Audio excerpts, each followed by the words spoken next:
Human resource manager बहुत सारी HRM activities में इन्वॉल्व रहता है, चाहे वो रिक्रूटमेंट हो, चाहे वो सिलेक्शन हो, परफॉर्मेंस अप्रेजल, कॉम्पनसेशन।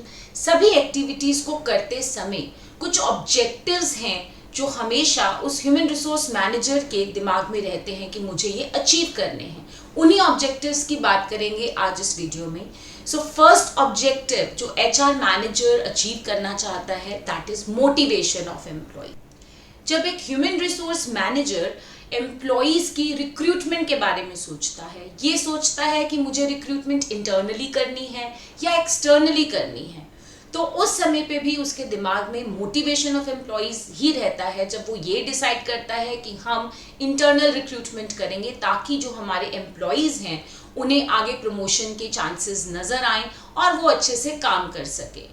इसी तरह से कॉम्पनसेशन अगर हम देखें तो कॉम्पनसेशन में भी ह्यूमन रिसोर्स मैनेजर का काम होता है इस तरह से कॉम्पनसेशन डिवाइस करना कि उसके जितने भी एम्प्लॉयज हैं वो मोटिवेटेड रहें, अकॉर्डिंगली उनको इंसेंटिव्स देना, परफॉर्मेंस बेस्ड इंसेंटिव्स देना। प्लेसमेंट करते समय भी उन्हें मोटिवेटेड रखने के लिए वो ये इंश्योर करता है कि जिसका जिस काम में इंटरेस्ट है उसे वही काम दिया जाए, क्योंकि जब एम्प्लॉय मोटिवेटेड होता है तभी वो अपनी ऑर्गेनाइजेशन को अपना बेस्ट दे पाता है। Next is development of employees.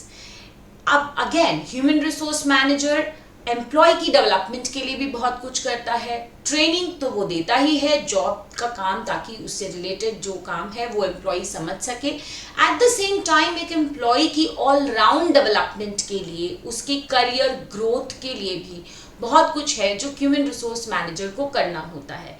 इसके लिए वो ऑर्गेनाइजेशन लेवल पर करियर प्लानिंग, करियर डेवलपमेंट जैसी कई चीज़ें करता है टू एंश्योर कि आगे जो एम्प्लॉयज़ हैं उन्हें करियर दिखे, अपनी ग्रोथ दिखे इस ऑर्गेनाइजेशन में और वो इस ऑर्गेनाइजेशन के साथ जुड़े रहना चाहें।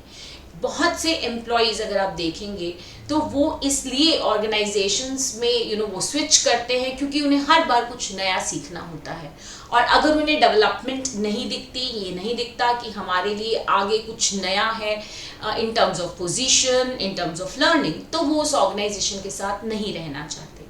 Next is employees wellbeing. Employee की वेलबींग को ध्यान में रखते हुए ह्यूमन रिसोर्स डिपार्टमेंट बहुत सारी चीज़ें करता है। कई ऑर्गेनाइजेशंस में आप देखेंगे कि वो एम्प्लॉयज़ को रिक्रिएशनल एक्टिविटीज़ में इन्वॉल्व रखता है, वो एम्प्लॉयज़ को सब्सिडाइज्ड रेट पर फूड प्रोवाइड करना, हाउसिंग में उनकी हेल्प करना। सो इस तरह की कई वेलफेयर एक्टिविटीज़ में ह्यूमन रिसोर्स मैनेजर जो है वो इन्वॉल्व रहता है, इंश्योर करने के लिए कि एम्प्लॉय जो है वो उस ऑर्गेनाइजेशन में उसके वेलफेयर को सबसे ऊपर रखा जा सके और एम्प्लॉयज खुश रहें, उन्हें अच्छा लगे, उन्हें बहुत ही एक वार्म सा एनवायरनमेंट मिले काम करने के लिए।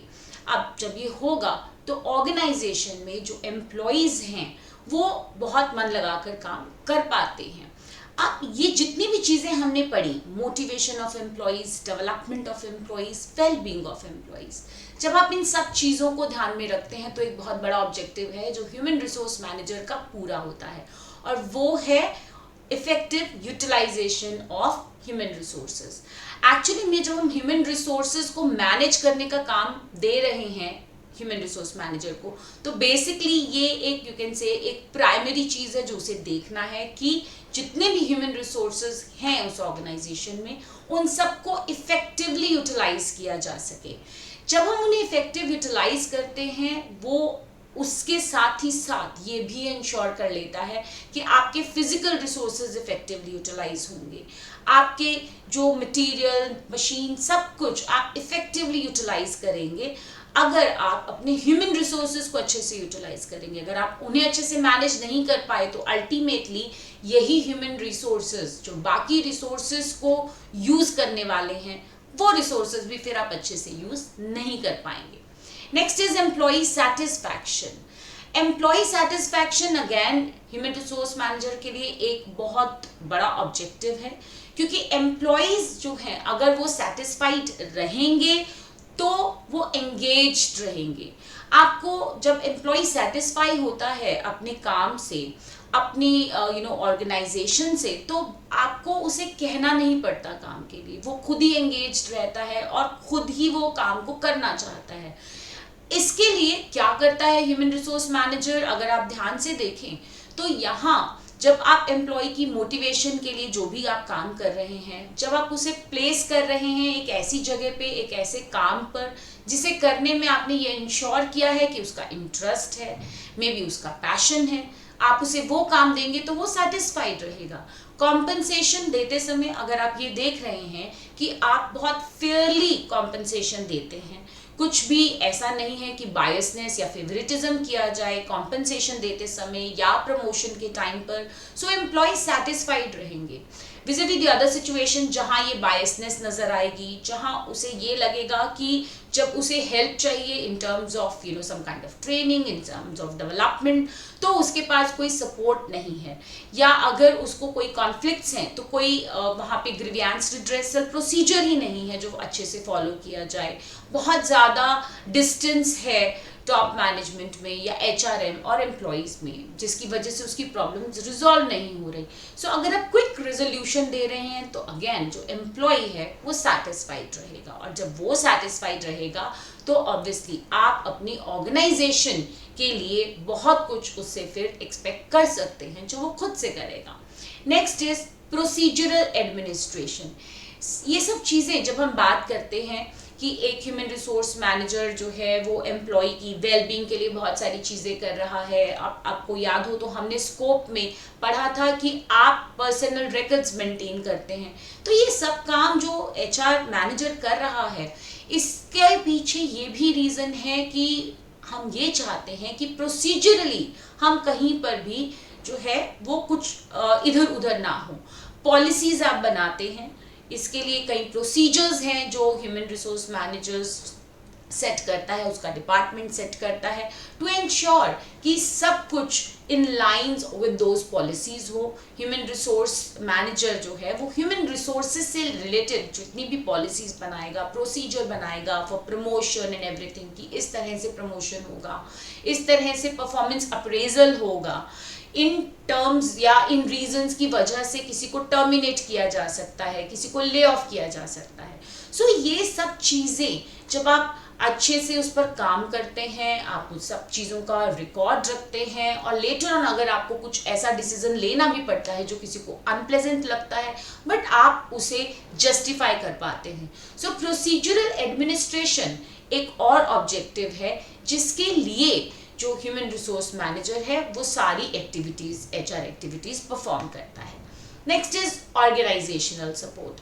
ये अगेन एक मेन ऑब्जेक्टिव है जो एक ह्यूमन रिसोर्स मैनेजर चाहता है कि, या उसका काम है आप कह सकते हैं, कि ऑर्गेनाइजेशन को वो सपोर्ट करे ऑर्गेनाइजेशन जो अचीव करना चाहती है उसमें, जो कि तब तक पॉसिबल नहीं है जब तक ह्यूमन रिसोर्सेज ऑर्गेनाइजेशन के ऑब्जेक्टिव्स के टूवर्ड्स काम न करें।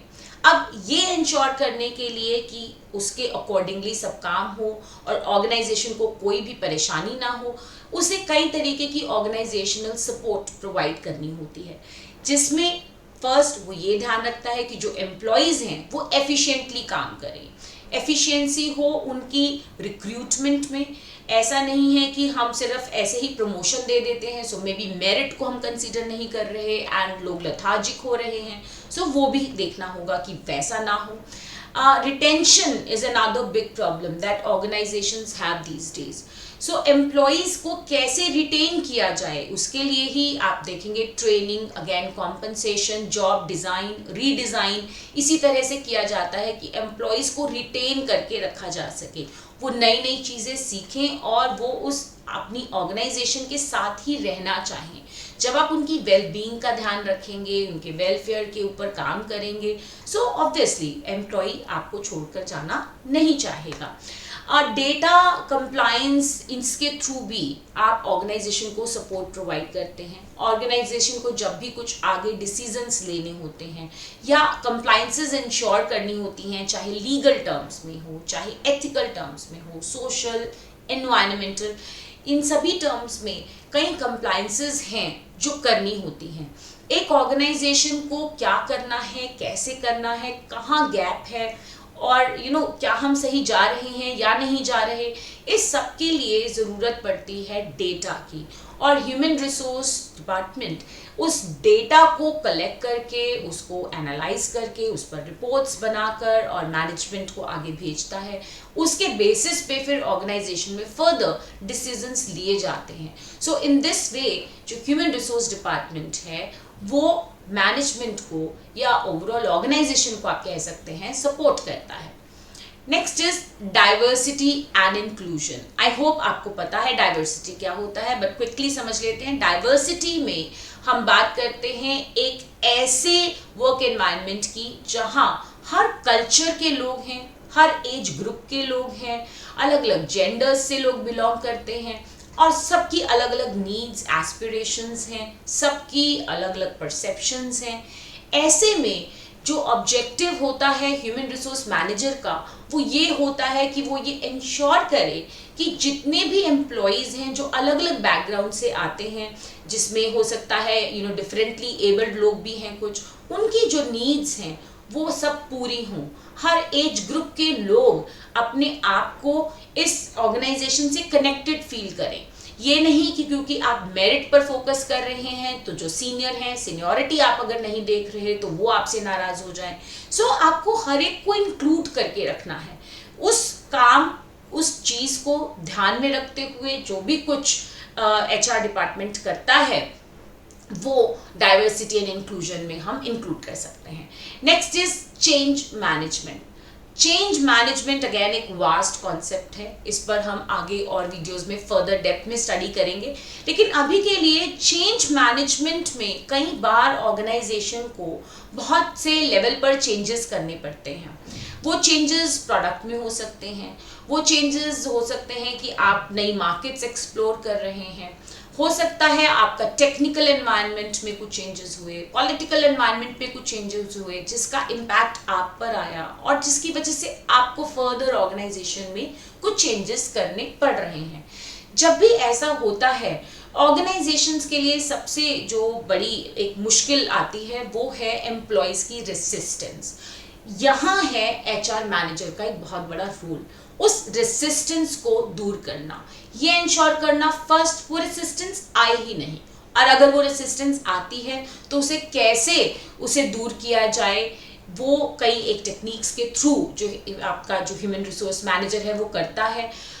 जब डिसीजन लेता है फॉर एग्जाम्पल तो वो इंक्लूड करता है एम्प्लॉयज़ को। एम्प्लॉय पार्टिसिपेशन के थ्रू पहले ही जब डिसीजन के समय आपने पूछ लिया एम्प्लॉय से कि हम ये डिसीजन ले रहे हैं, आपका क्या कहना है, तो एम्प्लॉय ये उसे लगता है कि हमारी भी कुछ से है। अगर अब आप डिसीजन उसके फेवर में नहीं भी लेंगे तो भी एम्प्लॉय जो प्रोबेबिलिटी है कि वो आपके उस डिसीजन को एक्सेप्ट करेगा वो बढ़ जाती है। सिमिलरली और कई से तरीकों से उस जो चेंज के वजह से आने वाली रेसिस्टेंस है उसको HR मैनेजर हेल्प करता है ओवरकम करने में। सो वो सब अगेन जैसा मैंने कहा हम डिटेल में आगे पढ़ेंगे। Next is maintenance of organisational structure. We all know organisational structure जब HR मैनेजर बनाता है एक हायरार्की सेट करता है, अथॉरिटी रिस्पॉन्सिबिलिटी रिलेशनशिप सेट किए जाते हैं, this person will report to this person, so on and so forth. Organisation जो है वो एक ऑनगोइंग एंटिटी है। कई लोग आप देखेंगे ऑर्गेनाइजेशन में नए आते जा रहे हैं, कुछ छोड़ते जा रहे हैं, कुछ प्रमोट हो गए। कई बार और आपने ही कुछ ऐसे डिसीजन लिए कि आपको स्पैन ऑफ कंट्रोल में कुछ चेंजेस करने हैं। पहले आप एक मैनेजर के अंडर ज़्यादा लोग रखते थे, अब आपको लगता है हमें कम लोग रखने हैं। हो सकता है आपने किसी को एक डिपार्टमेंट से निकाल के दूसरे डिपार्टमेंट में भेज दिया। सो इन सभी कारणों से जो ऑर्गेनाइजेशन का स्ट्रक्चर है उसमें आप देखोगे कुछ चीज़ें इधर उधर होती हैं।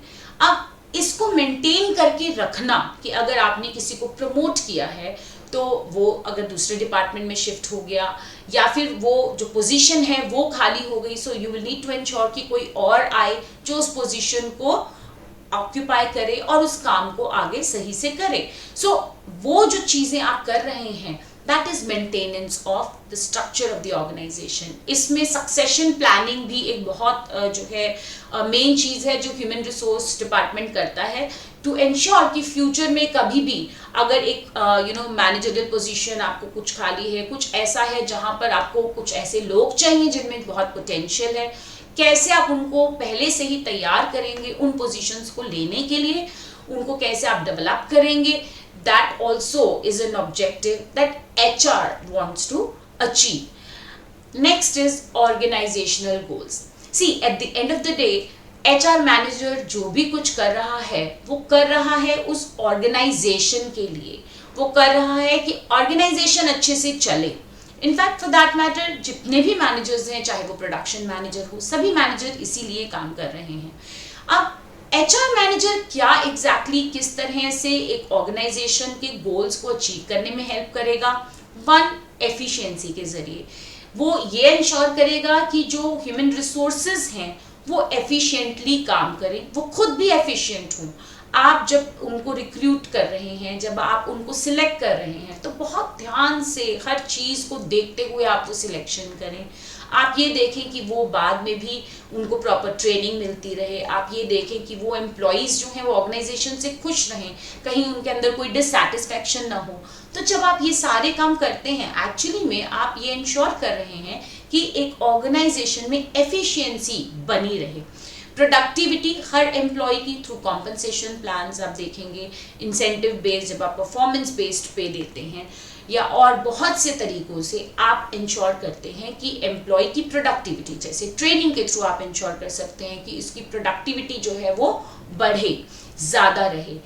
जब आप एक्सपेंशन करना चाहते हैं, जो कि एक ऑर्गेनाइजेशन का बहुत बड़ा गोल होता है, सो जब एक्सपेंशन के बारे में या डाइवर्सिफिकेशन के बारे में एक ऑर्गेनाइजेशन सोचती है, तो टॉप मैनेजर सबसे पहले HR मैनेजर को बुलाकर जब इनफैक्ट सारे मैनेजर्स को बुलाते हैं, बट HR मैनेजर के केस में उसे ये देखना होता है कि क्या वाकई ही हम ये कर पाएंगे. अगर हम एक्सपैंड करना चाह रहे हैं, अगर आपके ह्यूमन रिसोर्सेज तैयार नहीं है उस एक्सपेंशन के लिए, उस डाइवर्सिफिकेशन के लिए, तो आपके लिए वो करना मुश्किल होगा. सो सबसे पहले आपको देखना पड़ता है कि आपके ह्यूमन रिसोर्सेज इन प्लेस हों.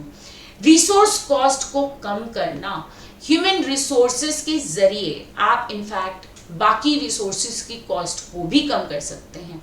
बट ह्यूमन रिसोर्स मैनेजर का एट द सेम टाइम काम है कि जो आपने ह्यूमन रिसोर्सेज हायर किए हैं, जो आपके साथ काम कर रहे हैं, उनकी रिसोर्स कॉस्ट को भी वो कैसे कम करे, कैसे may be through non monetary incentives और तरीकों से उन्हें रिकग्निशन देके, और बहुत सारी ऐसी टेक्निक्स हैं जिसके जरिए एक ह्यूमन रिसोर्स मैनेजर उस रिसोर्स कॉस्ट को कम करता है. So these were the objectives of HRM. और इन सब पॉइंट्स को अच्छे से समझने के लिए जरूरी है कि आपको ह्यूमन रिसोर्स मैनेजमेंट का स्कोप अच्छे से समझ में आए. तो अगर आपने वो अभी तक नहीं पढ़ा है, do check this video and keep watching, and don't forget to subscribe to the channel if you like the video. Thank you.